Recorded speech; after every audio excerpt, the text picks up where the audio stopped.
the right stuff.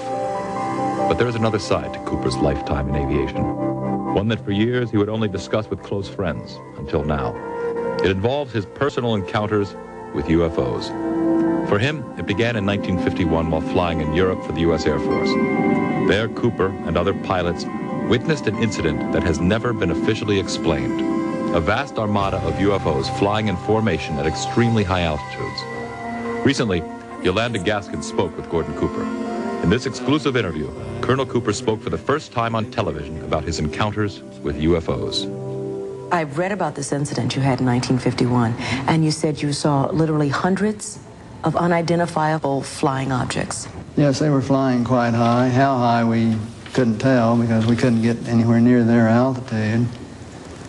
But they were either very large craft way up or smaller craft still well above what we could get to. For a day and a half, all of this happened.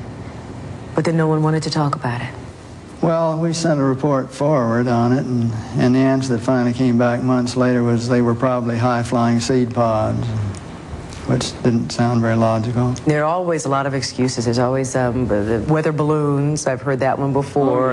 In 1951, you couldn't even get close to the things that were flying overhead. You or anyone else that was flying. They were faster, higher. 6 years later, Cooper again encountered a UFO. This one definitely was not a weather balloon. While supervising flight testing in Edwards Air Force Base, his military camera crew actually filmed an unidentified saucer-shaped object landing near the site. As they were sitting there filming, a little saucer came from, I say little saucer, it was a saucer, came flying over their heads, put down 3 little landing gear and landed right out on the dry lake bed. And they picked up their cameras and started over toward it, filming as they went.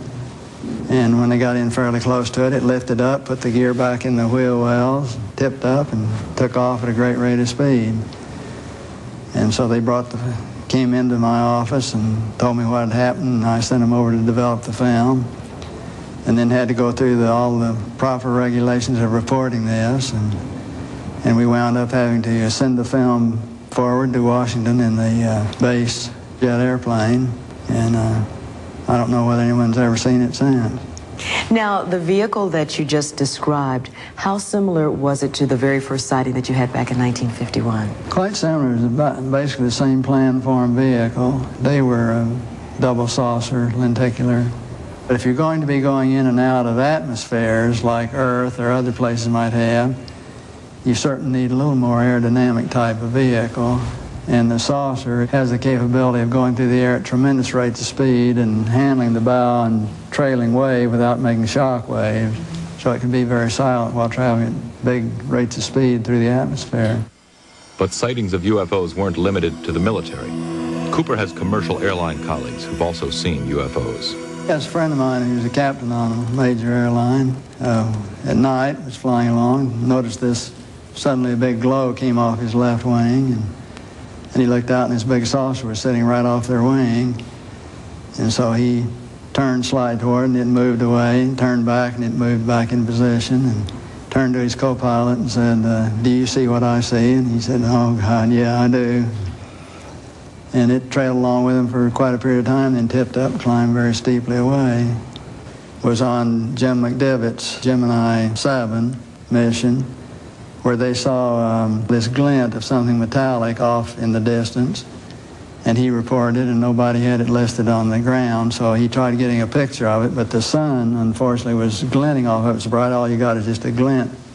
There was no detail on what it was, but never any further sighting at all on it. Years later, Cooper approached the United Nations with a proposal for a committee that would explore the UFO phenomenon. All right, now tell me about the letter to the UN. Well, the letter to the UN was in conjunction with a meeting that I had with Kurt Waldheim and the Security Council of the UN to try to encourage the UN to establish a committee to start comparing notes and data and information and to really look into all of this from an unbiased, neutral point of view. Here's a quote from your letter. I believe that these extraterrestrial vehicles and their crews are visiting this planet from other planets and are obviously a little more advanced than we are here on Earth. And are you saying that's exactly why governments have been trying to keep this information private, because of that obvious advancement? Very possibly, right.